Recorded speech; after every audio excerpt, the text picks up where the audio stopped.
In this first learning target, you're going to be learning about how an image has too much light, not enough light, or just the right amount of light. We're going to be using this as a concept for understanding how a picture can have the right amount of light to make it look the way that our eyes see in real life, which is generally the goal for a photograph, at least just a good start.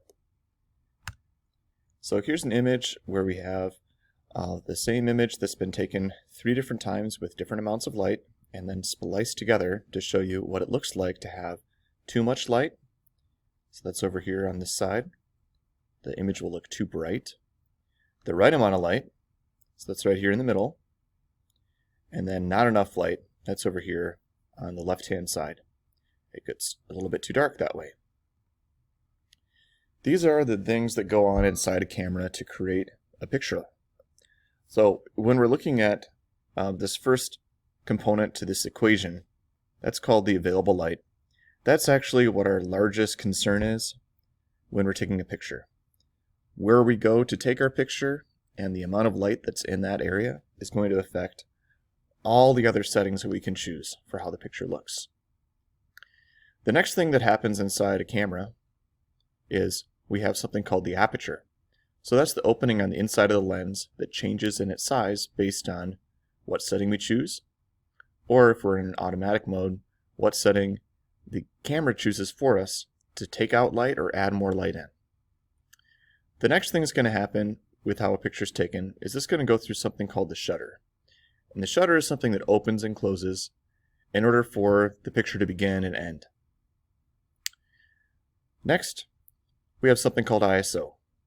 That's something that is within the sensor of a camera, and it's telling us how much power we're giving that sensor to absorb light, so have it capture more light or less light based on the ISO that we choose.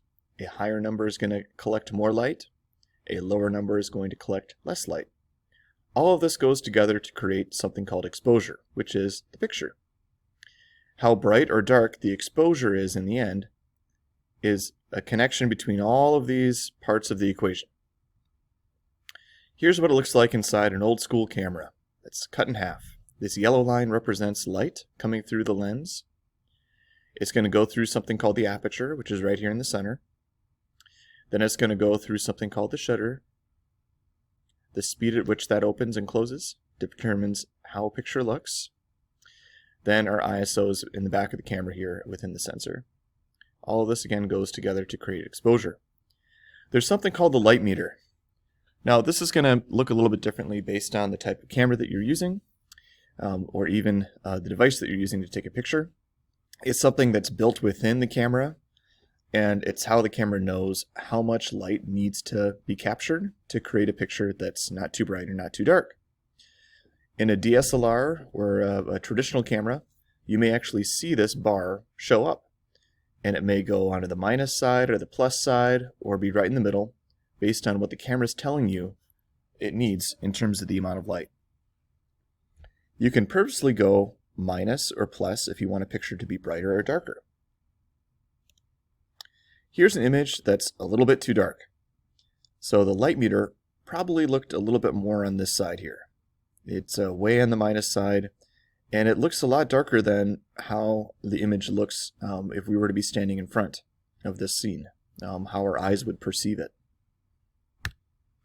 Here's on the other side, we've got a picture that looks way too bright. So the light meter would have looked a little bit more like this, way on the plus side.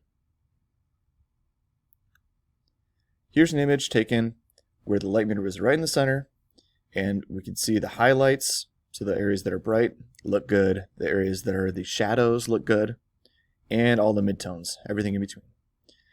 So this is an example of a high dynamic range picture because of the fact that we have all of the values showing up really well. Highlights, shadows, and midtones.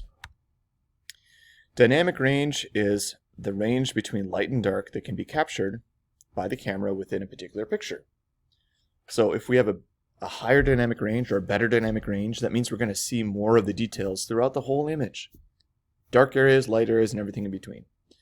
A low dynamic range picture is going to mean that we'll probably just see the midtones. It'll be very bright in some areas and very dark, and those might even go to pure black or pure white within the picture, but we're not going to see as much of the detail. The best way to try to get the high dynamic range picture, which is generally what you want, is to make sure your light meter is set to be in the middle.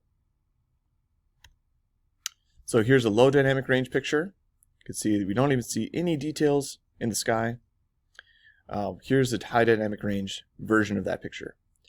So some cameras will actually have a high dynamic range setting, and this is even on some devices too. HDR is what you'll see. If you turn that on, the file size is going to be a lot larger for your pictures, but what it's doing is it's capturing multiple pictures, some that are too bright, some that are too dark, some that are right in the middle, and it combines them all together to create the best possible version of that picture. And that's probably what happened in this image here. We can see the sky, we can see the shadow areas. It looks good.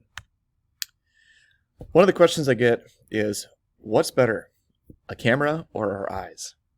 It really depends on what your main focus is. Our eyes can capture a lot more light, and they can, in our brains, combine all that light together to show us more of an image. So our mental image might look like this for a scene, whereas the camera is probably going to be focusing on either the bright areas or the dark areas of the image. So our eyes are a little bit better in that way, but we can use a camera to make it so that people focus on certain parts of a scene and have them see it more or less based on what we want to do as an artist. So here's an interesting article you can look at if you'd like. That sums up our first learning target. Thanks for watching.